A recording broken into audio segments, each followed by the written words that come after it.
Assalamualaikum warahmatullahi wabarakatuh. Salam Guru Penggerak. Tergerak, bergerak, menggerakkan. Saya Dedi Suhendar dari SMK Negeri 63 Jakarta. Untuk pengajar praktiknya adalah Bapak Cornelis Ruben dan fasilitatornya Ibu Eti Arinastiti. Dan di samping saya Dewi Nurmasari dari TK Arlistep dengan pengajar praktik Bapak Cornelis Ruben dan fasilitator Ibu Eti Arinastiti. Dan sebelah kiri saya Pujilia Sari dari SDN Ciganjur 01, pengajar praktik Bapak Cornelis Ruben dan fasilitator yaitu Ibu Eti Arinastiti. Pada video kali ini, Bapak Ibu guru hebat akan menyaksikan demonstrasi kontekstual pada modul 2.3 tentang coaching. Di video kali ini, Bapak Ibu semua akan menyaksikan bagaimana observer, coach, dan coachee mempraktikkan pada kegiatan coaching klinik. Selamat menyaksikan videonya. Assalamualaikum warahmatullahi wabarakatuh. Waalaikumsalam warahmatullahi wabarakatuh. Apa kabar Ibu-Ibu? Alhamdulillah baik. Oke, baik. Kali ini yang menjadi coach adalah Ibu Dwi. Betul. Sudah siap Ibu Dwi? Insya Allah. Nah, sebelumnya saya pengen nanya dulu bagaimana kabar dan perasaannya hari ini? Alhamdulillah luar biasa. Semangat? Semangat. Oh, baik. Terus Bu Dwi sudah atau masih ingatkah bahwa kegiatan hari ini Bu Dwi harus menampilkan 3 kompetensi. Kompetensi apa aja, Bu? Oke, kalau mungkin Bu Dwi agak lupa-lupa ingat, saya ingatkan. Yang pertama adalah kompetensi kehadiran penuh ya, Bu. Oh iya, presensi. Presensi, Pak. Yang kedua adalah mendengarkan aktif ya. Aktif, ya. Terus yang ketiga adalah mengajukan pertanyaan yang berbobot. Siap, Pak. Gimana Bu Dwi, sudah siap untuk mempraktikkan proses coaching? Insya Allah siap, Pak. Oke, baik. Kalau sudah siap, kita mulai ya. Ya. Baik. Ibu sebagai coachee ya? Iya, siap. Baik. Silahkan dimulai. Selamat sore Bu Dwi. Selamat sore Ibu Puji, apa kabar Ibu? Alhamdulillah baik. Ya, kemarin saya dengar Ibu mau bicara dengan saya ya. Iya, mau menyampaikan ada apa nih ya, Bu? Ada yang bisa saya bantu, Bu? Gini Bu, akhir-akhir ini semangat saya itu semakin berkurang gitu. Semangat dalam semua hal deh, kayak misalkan dari segi pekerjaan maupun dari segi pendidikan nih, guru penggerak. Oh gitu Ibu. Jadi sedang tidak bersemangat, sedang moodnya sedang turun gitu ya Bu ya? Iya gitu. Bu. Jadi tujuan Ibu untuk bertemu saya ingin menyampaikan atau bagaimana nih biar lebih semangat lagi ya Ibu ya? Iya Bu. Oke. Kalau boleh tahu ini akhir-akhir ini apa yang membuat Ibu sedikit jadi berkurang semangatnya gitu? Masalah tugas juga yang harus due date-nya mendekat gitu. Sedangkan di sekolah itu lagi banyak-banyaknya aktivitas kayak berbarengan dengan latsar seperti itu. Jadi lama-lama saya kok jenuh gitu ya. Terus jadi nggak semangat itu buat ngerjain tugas nih.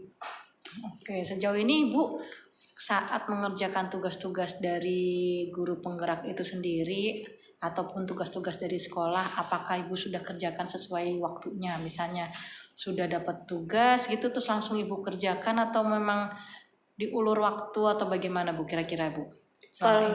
Kalau selama ini sih saya mengedepankan tugas tupoksi saya dulu nih sebagai guru. Kayak kemarin tuh berbarengan dengan latsar gitu ya. Jadi saya mendahulukan latsar saya dulu karena ini buat masa depan saya. Terus guru penggerak tugasnya kan bisa ntar malam dikerjain. Itu ya Bu ya. Tapi nanti sampai rumah kira-kira ada problem lain kah?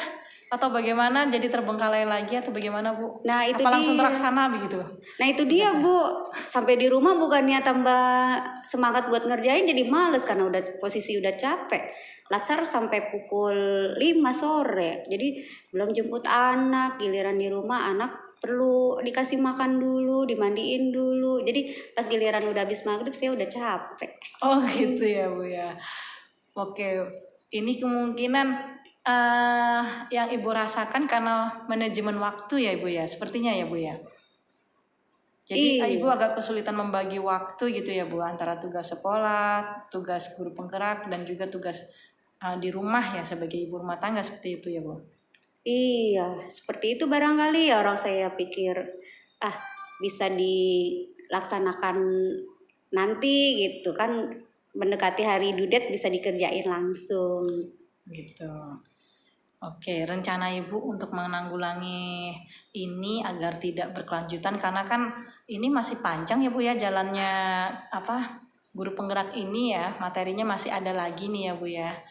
Nah, apa yang Ibu rencanakan nih agar bisa berjalan sesuai waktunya?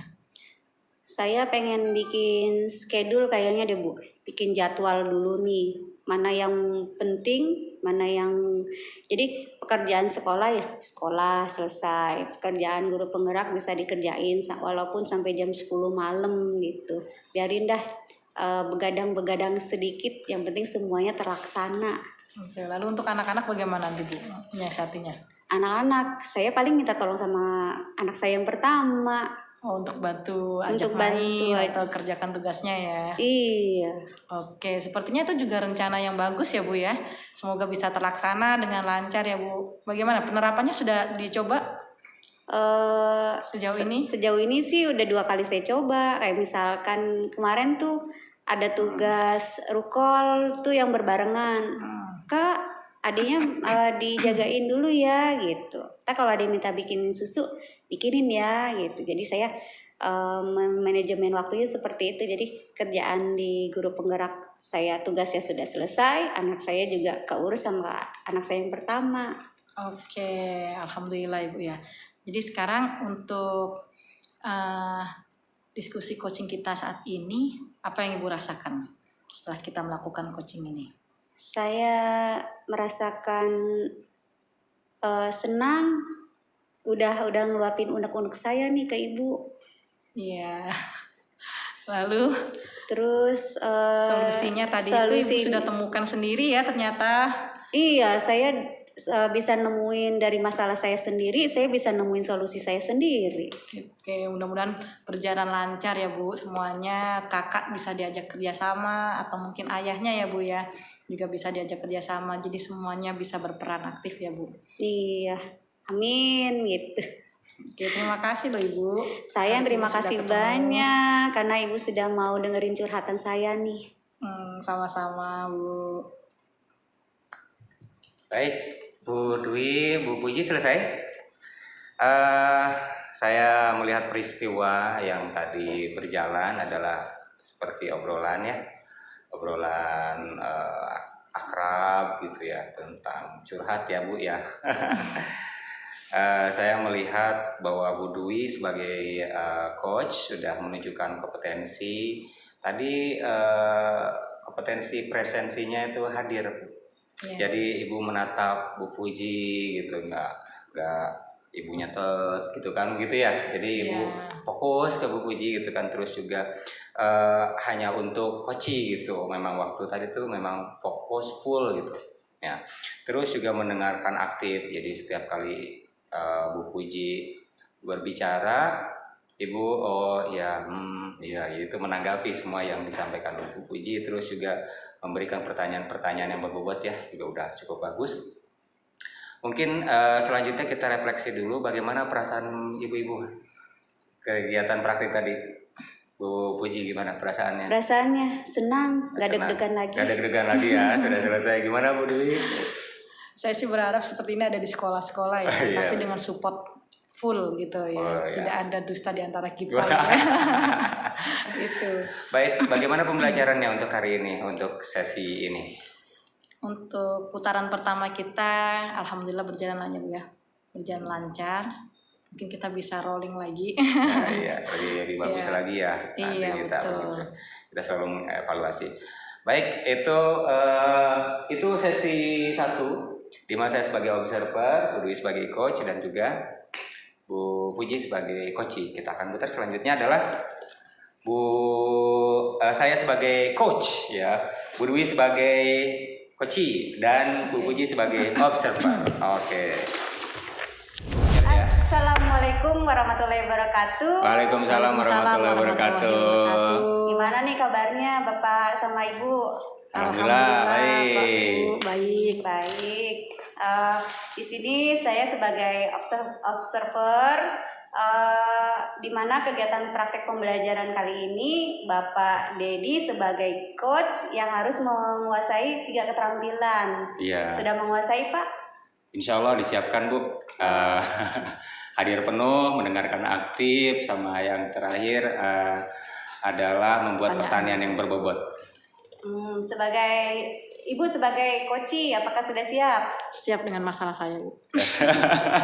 Kalau begitu, saya persilahkan untuk memulai.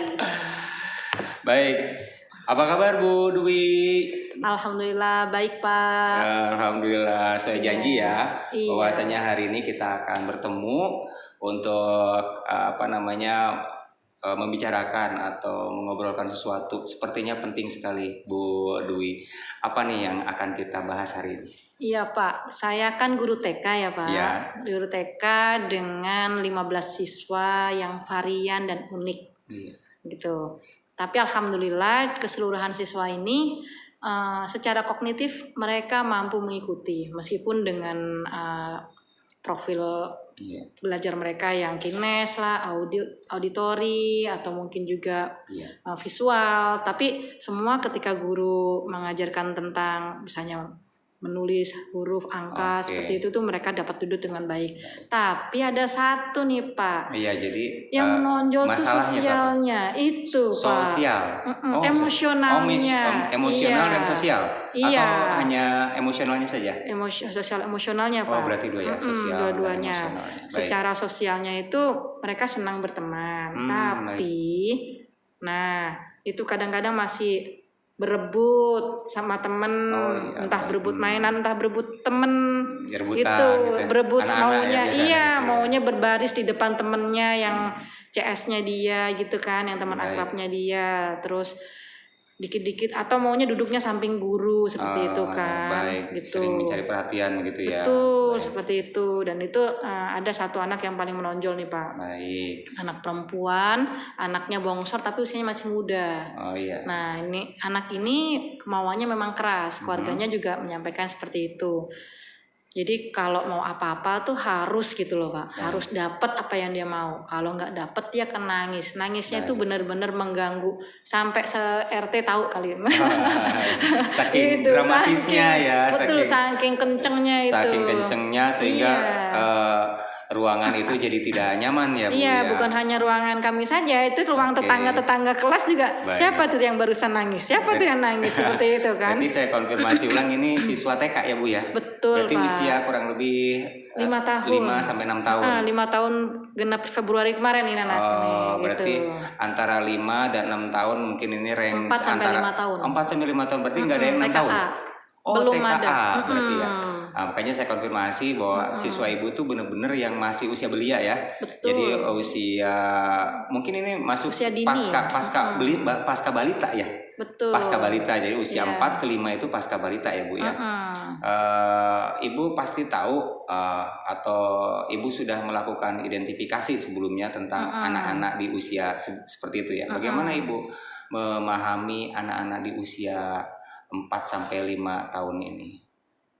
Anak-anak seperti ini kalau secara kognitif sih motorik atau apa yang biasanya kita kuasai ya Pak ya. Itu sih sebenarnya kalau ada yang belum sampai megang pensil atau apa problemnya itu masih kita nggak paksakan kan, karena memang kita menstimulus melalui kegiatan-kegiatan Montessori di sekolahan.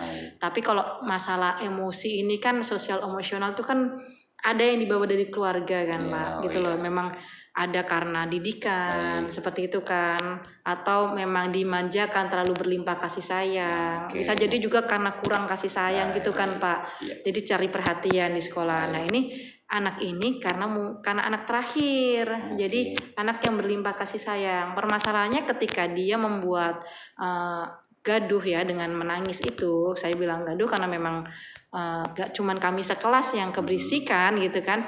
Nah itu ada salah satu anak lagi, anak laki-laki yang lebih muda lagi usianya gitu. Anak ini terganggu.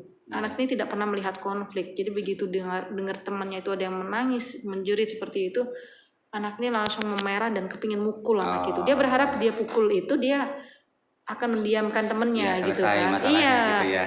Baik, Seperti itu, Bu, Pak. mungkin kita kembali ke awal bahwa tujuan pembicaraan hari ini kita adalah mencari solusi ya, Bu ya, Betul. tentang masalah yang Ibu hadapi, yaitu masalah sosial emosional ya tadi ya, Bu.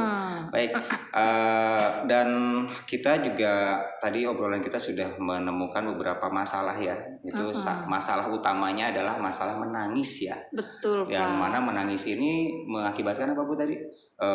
Jadi heboh. Iya, heboh. Jadi teman-teman nggak konsentrasi. Dan ada yang emosi juga. Betul. Dan mungkin ada yang meresponnya mungkin ada yang tantrum dan lain sebagainya, macam-macam lah ya, Bu ya. Iya. Baik, Ibu, apa yang sudah Ibu lakukan? Kan Ibu menghadapi masalah ini. Apa yang sudah Ibu lakukan sebelumnya untuk menangani masalah ini? Jadi di kelas tuh kami ada 2 guru ya kan Pak. Jadi kalau seperti itu kami karena anak ini kan kalau sudah nangis efeknya pengen pipis gitu kan Pak. Iya. Gitu kan. Wah, sampai ngompol gitu kan gitu. Nah, kami paling menyiasatinya sudah ya udah maunya apa? Maunya duduk sini. Oke, tapi kadang-kadang tidak kami berikan. Misalnya mainan nih yang diperebutkan gitu kan, mainannya yang dibawa-bawa terus kan. Nah, nggak akan dikasih dulu gitu kan. Kamu diam dulu baru dikasih. Tetap dia kekeh maunya nangis seperti itu kan. Akhirnya kita ya nggak mau ngalah begitu saja, karena kalau seandainya kita terus-terusan ngalah, anak kita akan semakin merasa menang gitu loh. Karena dia merasa yakin bahwa tangisan dia itu udah pamungkas gitu kan, pasti akan terwujud semua keinginan dia sesuai harapan dia gitu kan. Makanya ya kita tarik ulur aja gitu sih Pak, nyiasatinya gitu. Itu sudah efektif belum atau gimana tuh teknik cara itu? Kalau dibilang efektif sih belum maksimal ya Pak ya, karena belum bisa yang benar-benar sehari itu nggak nangis sama sekali gitu kan. Gitu. Tergantung juga bisa jadi di rumahnya juga situasinya itu memang mungkin dia tidurnya kemalaman atau apa, mamanya bilang seperti itu gitu kan. Jadi kurang tidur atau apa gitu. Ya sebisa mungkin kami kerja sama orang tua sih Pak. Nelfon atau pada saat rapotan kemarin itu kami sampaikan kalau di rumah bagaimana penanganannya gitu, karena memang kan di rumah kejadian juga kan gitu. Nah orang tuanya dari mama itu bilang kalau nggak ada papanya, saya apa yang dia minta saya kasih pengertian gitu. Misalnya dia minta mainan, saya ajak ke mall. Oke, mama ajak ke mall tapi boleh minta mainan cuma 1 gitu. Nanti baru mama ajak ke mall gitu. Janji gitu kan. Baru karena memang anak ini cerdas sebenarnya Pak gitu. Baik. Berarti kalau saya identifikasi dari tadi cerita Ibu, kayaknya anak ini itu memang perlu kerjasama penanganan antara ibu dan orang tua ya. Oke, itu sudah dilakukan ya Bu ya? Iya. Oke, berarti pertama Ibu sudah melakukan langkah yang baik, yaitu melakukan komunikasi dengan orang tua sehingga sama-sama saling saling memberikan informasi untuk satu tujuan, itu mencari solusi supaya si Adinda ini atau si anak ini bisa tertangani ya Bu ya. Betul. Baik, kira-kira ide apa lagi nih selain dari yang tadi sudah berkomunikasi dengan orang tua, apalagi nih? Pastinya ini nggak mungkin Ibu bisa kerjakan sendiri, ya benar nggak? Iya, kami pastinya butuh teman-teman sekelasnya ya untuk terlibat juga kerjasamanya gitu kan. Jadi misalnya membuat suasana kondusif. Oke, kalau anak ini minta duduk di sini, coba kami ajarkan sih bicara yang baik sama temannya yang mau diganti posisinya gitu kan. Boleh nggak aku duduk di sini gitu. Ketika kamu ngomong dengan lembut, pasti temennya ngomong, iya mau gitu. Dan itu dipraktekin dan berhasil gitu kan. Aku mau duduk di sini, maunya samping Miss gitu kan. Digituin, bilang dulu sama temennya, aku boleh duduk sini? Nah, boleh duduk sini, boleh, langsung dikasihkan kayak gitu. Jadi emang anak ini belum bisa menyampaikan dengan jelas, agak cadel anaknya. Semua huruf depan diganti H. Ayam jadi hayam. Itu. Baik. sangat menggemaskan ya cerita-ceritanya Iya. kalau diceritakan, tapi kalau dihadapi itu beda lagi urusannya. Iya. Pasti Gemes pusing, banget pasti gitu. gemes ya. Iya. Oke, dan ini sangat menantang, betul ya Bu? Betul. Baik, sepertinya Bu, obrolan kita udah mau mencapai ke solusi ya kayaknya. Iya.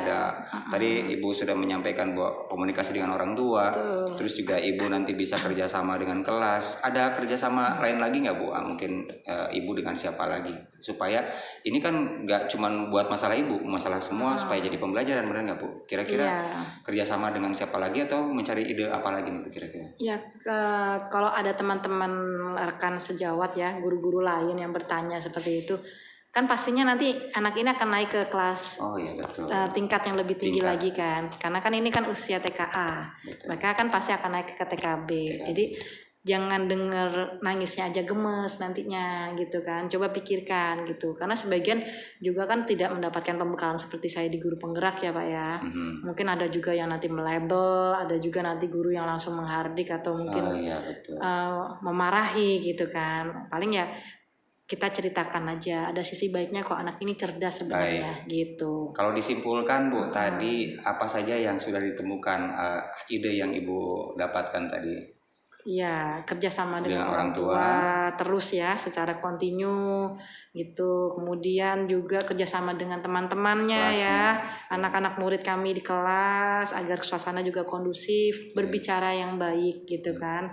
Seperti itu. Jadi apa namanya? Materi kita yang budaya positif tuh Pak ya, bisa diterapkan sekali itu kan untuk KSE-nya.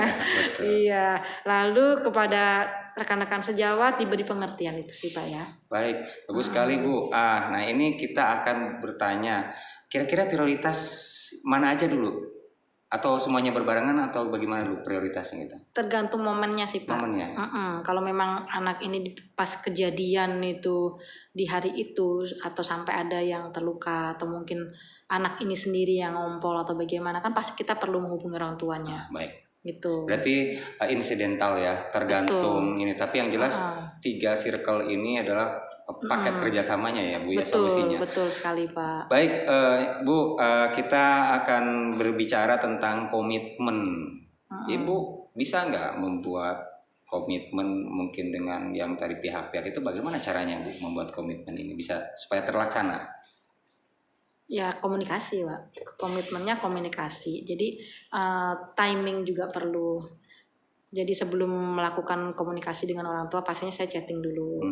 Ibu bisa saya telepon, nah baru nanti kalau dapat jawaban kita melakukan telepon bersama dengan partner.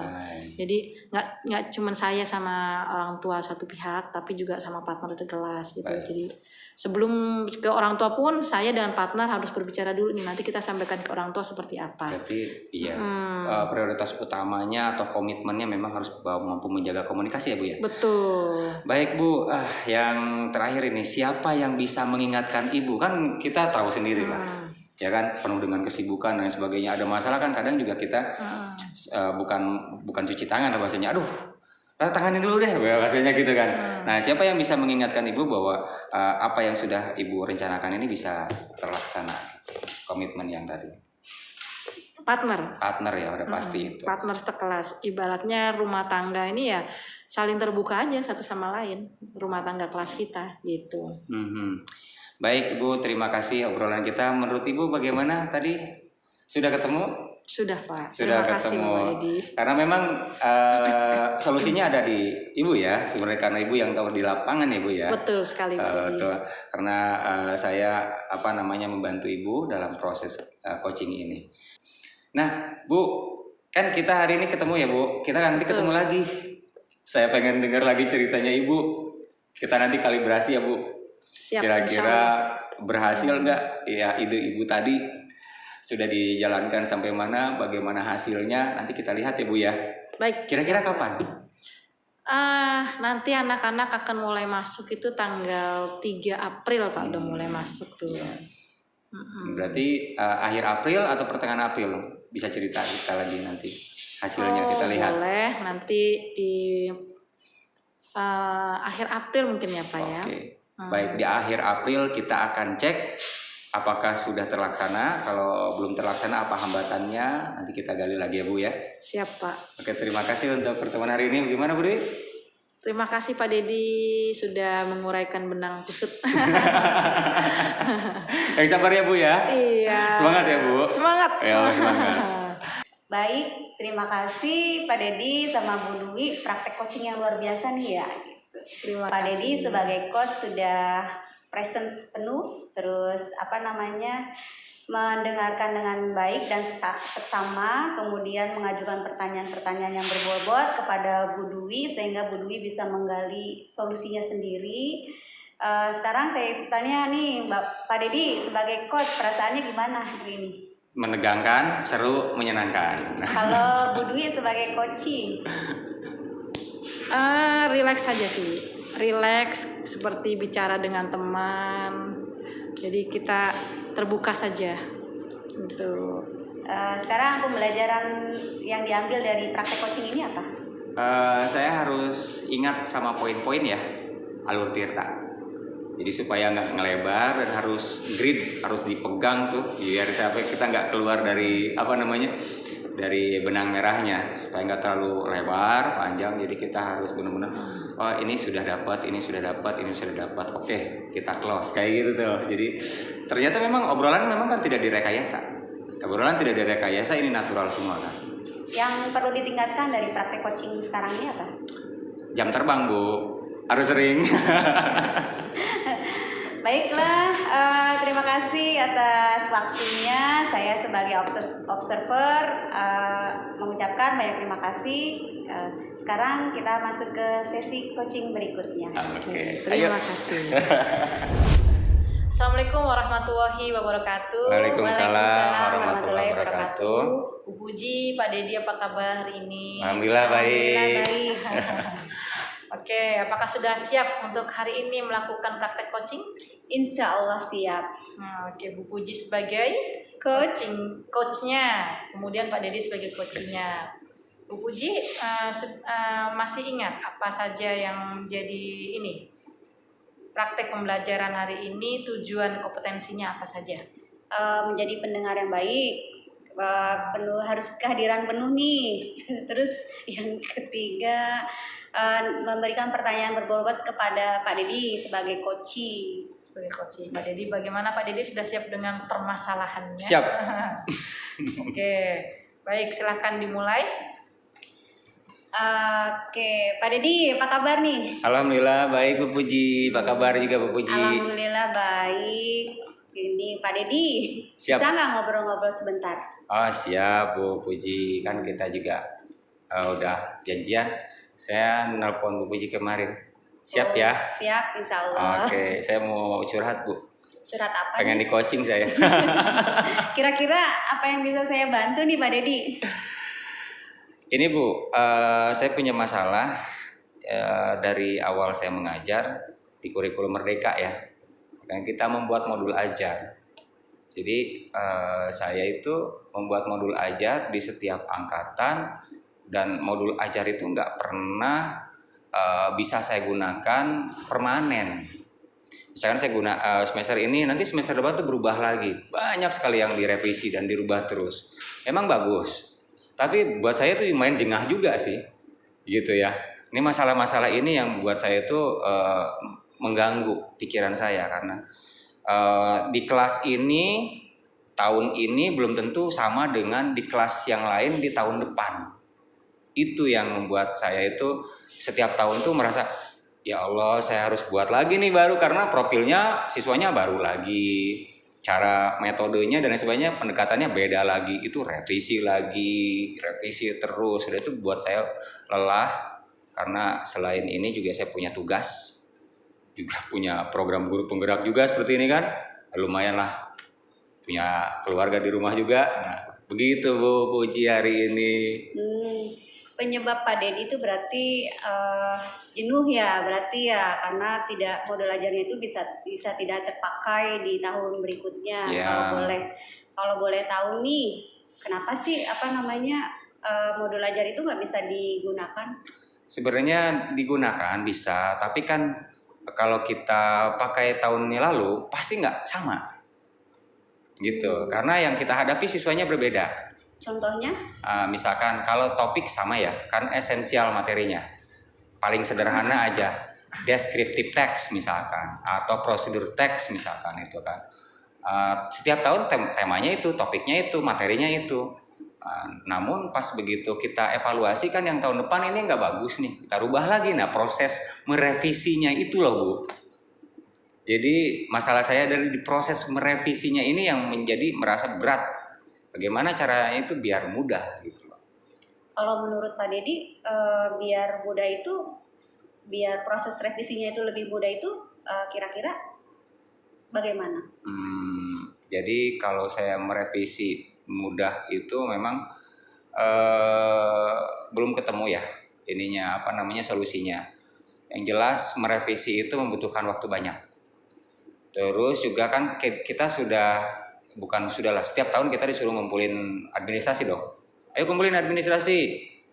Karena kan kita masih revisi jalan nih. Ya udah yang dulu kita kasih lagi. Cuma ganti nama doang kan, ganti judul, ganti tahun. Padahal sedang on proses. Jadi hasil revisian tahun lalu dikirimkan tahun ini. Hasil revisian tahun ini dikirimkan tahun depan. Jadi sebenarnya yang dikirimkan kepada kepada sekolah itu sebenarnya tidak relevan. Karena kan modul itu terus direvisi. Tahun ini kan kita ngajar, oh profilnya nggak sesuai nih, saya rubah. Kayak gitu kan udah kirim dong administrasi sekolah, udah di supervisi, udah dan lain sebagainya. Jadi menurut saya itu ngurusin modul ajar itu lelah banget gitu. Tadi Pak Dedi bilang masalah waktu yang panjang ya. Kira-kira nih biar masalah waktunya nggak panjang itu, Pak Dedi punya cara sendiri nggak? Nyiasatin waktu begitu ya Iya. Bu ya, nyiasatin waktu. Saya tuh memang kalau waktu panjang itu sebenarnya kan saya juga ngajar full 38 jam. 32 jam. Saya punya waktu 8 jam, 8 CP. Dan itu nggak sehari. Jadi kebayang saya harus bawa modul ajar ke rumah gitu kan. Terus itu kan waktunya keluarga. Itu sebenarnya saya jelasin nggak ada waktu sebenarnya. Kalau secara hitungan matematika nggak ada waktu. Sebenarnya nggak ada waktu. Nah, ini saya juga pengen mencari waktunya itu gimana.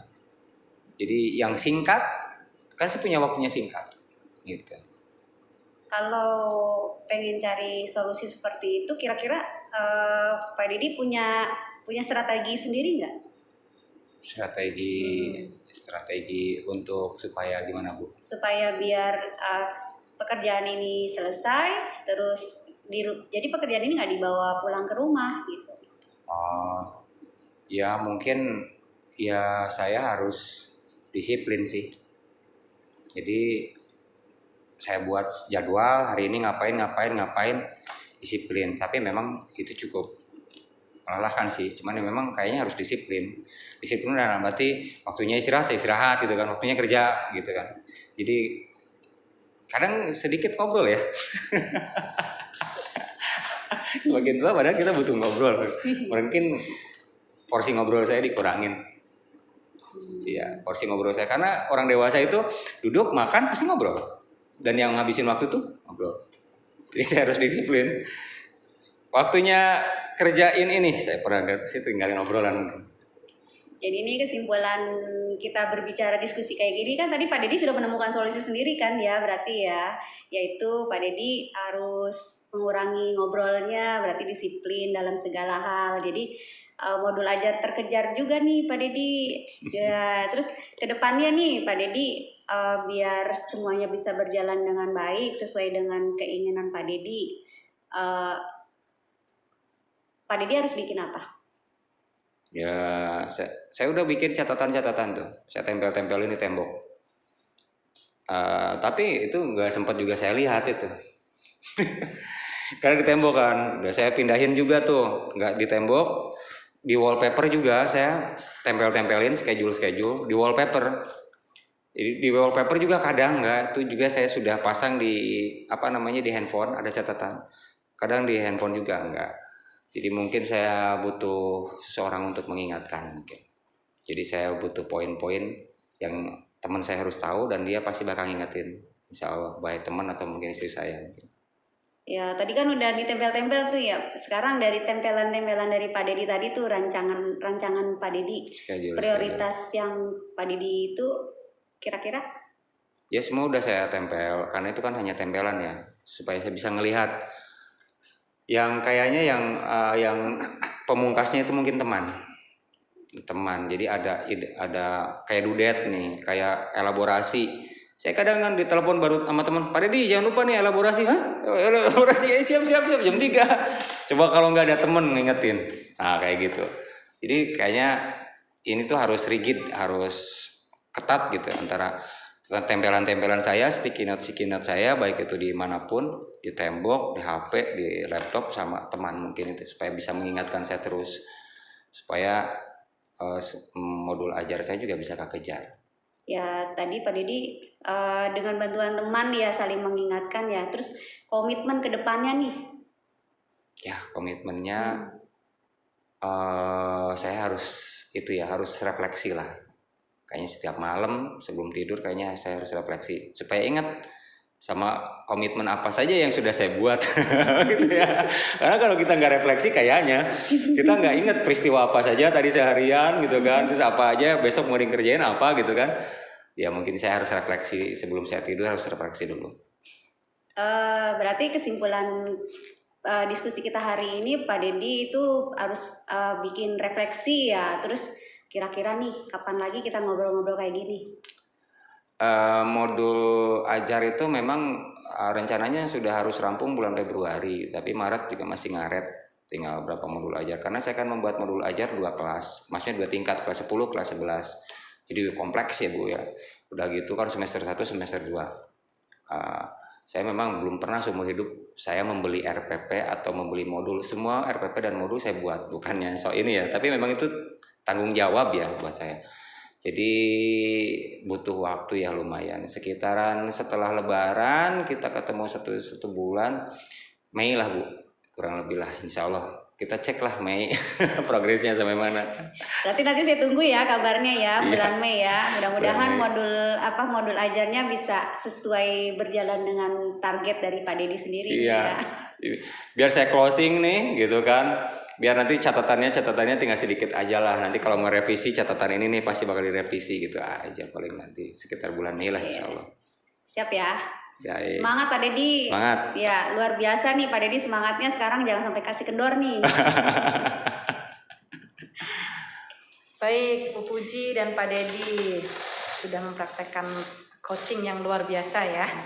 Bagaimana? Ibu sudah menunjukkan kompetensi tadi, udah presence ya dengan eye contact, fokus tadi itu ya. Kemudian juga mendengarkan dengan baik, yang memberikan respon ya dengan note gitu. Kemudian mengajukan pertanyaan-pertanyaan berbobot. Lalu bagaimana perasaan Bu Puji sebagai coaching? Senang bisa mengikuti alur Coach tirta. ya? Bisa Oke. mengikuti alur tirta. Mempraktekkan alur tirta ya. Kemudian Pak Dedi sebagai coach bagaimana Pak Dedi? Ya, saya senang karena ya ternyata solusinya ada. Solusinya sudah ketemu. Solusinya Ya? udah ketemu dan itu saya bisa kerjain. Insya Allah. Oke. Apa pembelajaran dari sesi coaching ini? Pembelajarannya awal-awal sih menegangkan ya Bu ya. Karena yang saya coachi Pak Dedi. Tapi seiring berjalannya percakapan ya saya santai aja jadinya, nggak terlalu tegang gitu, ngeliat Pak Dedi tenang, rileks, saya juga jadi ikut rileks. Bagaimana Pak Dedi? Ya, gimana ya? Hari ini luar biasa.